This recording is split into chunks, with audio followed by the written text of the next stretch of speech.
görmezden gelmenin toplumsal çözülmeye davetiye çıkarmak olduğunu düşünüyoruz. Bismillahirrahmanirrahim. قَدْ كَانَ لَكُمْ آيَةٌ فِي فِئَتَيْنِ الْتَقَتَا فِئَةٌ تُقَاتِلُ فِي سَبِيلِ اللَّهِ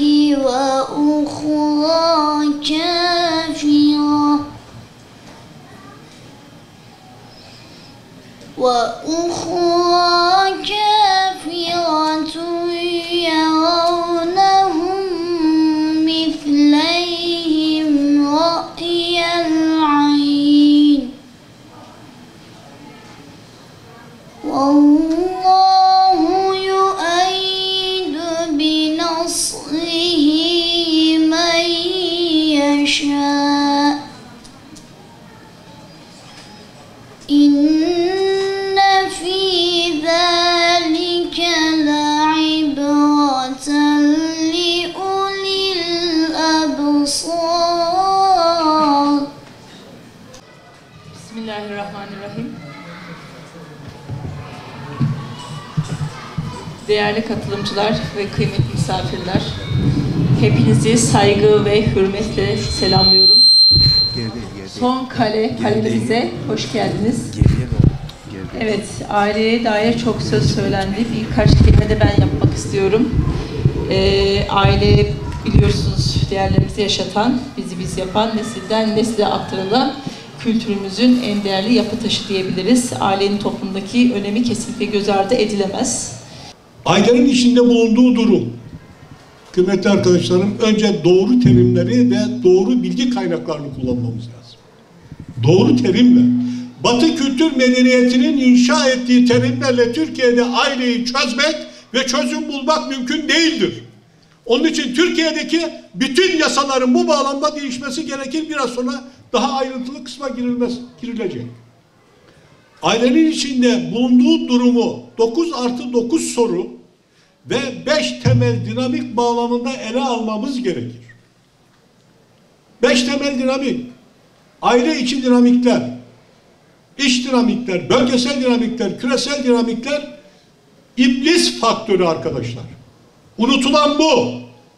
Aileyle ilgili kuracağımız, yapacağımız her şey eğer iblis faktörünü, şeytan faktörünü merkeze koymadan icraat yapmaya çalışırsak, iş bulmaya çalışırsak ödeyeceğimiz bedel ağır olacak. Biraz sonra biraz daha farklı bir ayrıntıya gireceğim. Ve 5. faktör de ilahi irade. Bunların entegrasyonu, bunların oluşturduğu bileşke kuvvet bizi fıtrat merkezi bir yöne doğru götürmesi gerekir. Ona göre şekillendirmemiz gerekiyor. 1. Doğru tespit yapmamız lazım. 2. Doğru tespitin üzerine doğru teşhis koymamız lazım. Doğru teşhisin devamında doğru tedavi yapmamız lazım. Doğru tedaviden sonra doğru tedbir almamız gerekiyor. Daha iyi gitmemiz için doğru terakki dediğimiz bir formülasyonu yürürlüğe sokmamız gerekiyor. Arabuluculuk kavramı da yine kavram olarak söylüyoruz. İlk olarak Avrupa Birliği'nde ortaya çıkan bir kelime. Şuna dikkat çekmek istiyorum. Arabuluculuk kavramı, aile arabulucu kavramı Avrupa'da boşanmayı kolaylaştırıcı bir kavram olarak ortaya çıkıyor. Bizim İslam hukukunda ya da bugün Türkiye'de tavsiye ettiğimizden farklı olarak Avrupa'daki menşei boşanmayı kolaylaştırıcı. Ama bugün bizim ortaya koyduğumuz, bugün savunduğumuz bundan daha farklı inşallah ilerleyen şeylerde geleceğim. Peki alternatif uyuşmazlık çözüm yöntemlerin Amerika menşei, ABD, İngiltere dedik ama biz İslam hukukunda bunlar yok mu? Tabii ki de çok daha ileri noktalarda bizim Kur'an-ı Kerim'de, hadislerde var kaynağı. Sadece isim arabuluculuk değil. Bunun altını çizmek lazım. Bizde sulh ve tahkim var. Bunları hepimiz biliyoruz. Ayetleri ben buraya yazdım ama şimdi vakit darlığından uzatmayacağım.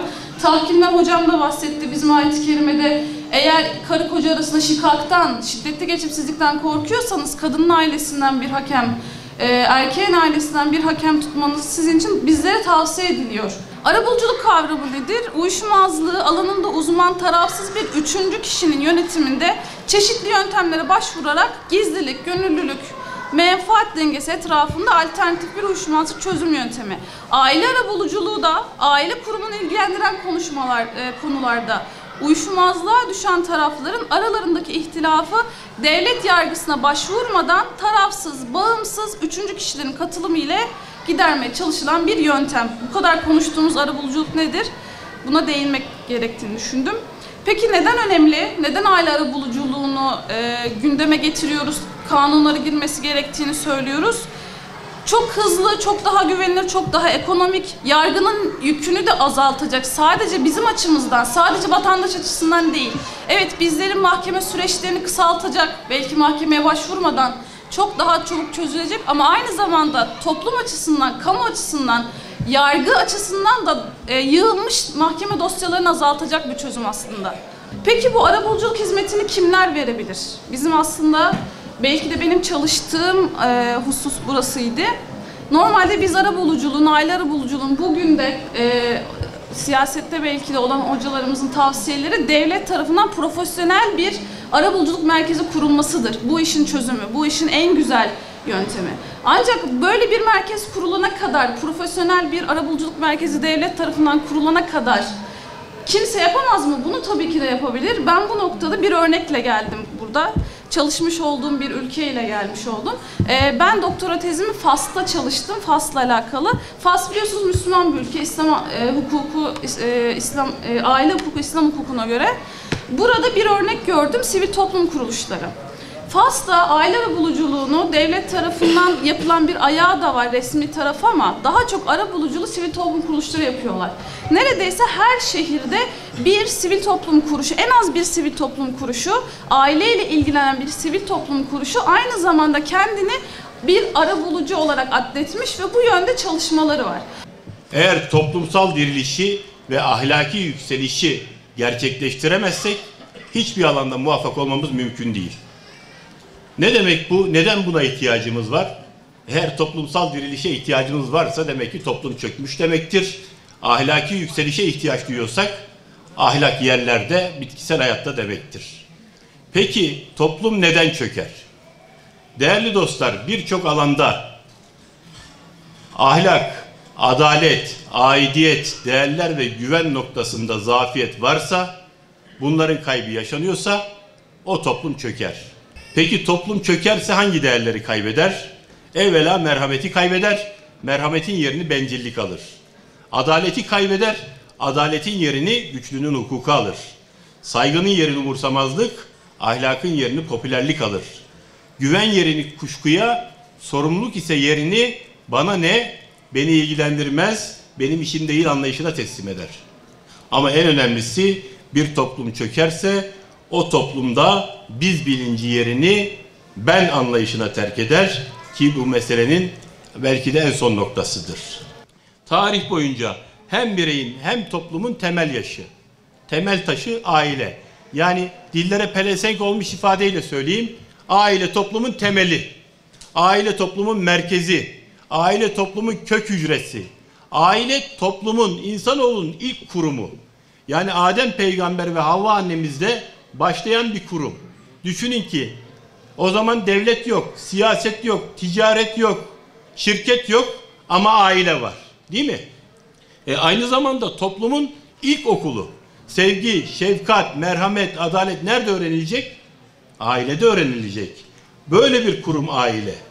Yani insanlar devlet kurmadan önce birbirine bağlı küçük aile gruplarıyla hayata tutunmuşlar. Bilgi, değer ve tecrübeleri aile içinde kuşaktan kuşağa aile yoluyla aktarmışlar. Yani bir çocuğun sevgiyle yoğrulduğu, bir gencin sorumlulukla olgunlaştığı, bir yaşlının huzurla yaşlandığı yer aile. Başka alternatifi var mı? Alternatifi yok. Tarih boyunca güçlü toplumların arkasında hep güçlü aile olmuş. Yani bakıyoruz, örneğin Roma İmparatorluğu'nun yıkılışında ahlaki dejenerasyon ve çöküşün çok büyük etkisi var. Mahkemeye başvurulduğunda ise bu süreç daha da uzayacak hem de içinden çıkılmaz bir hal alacak dedi.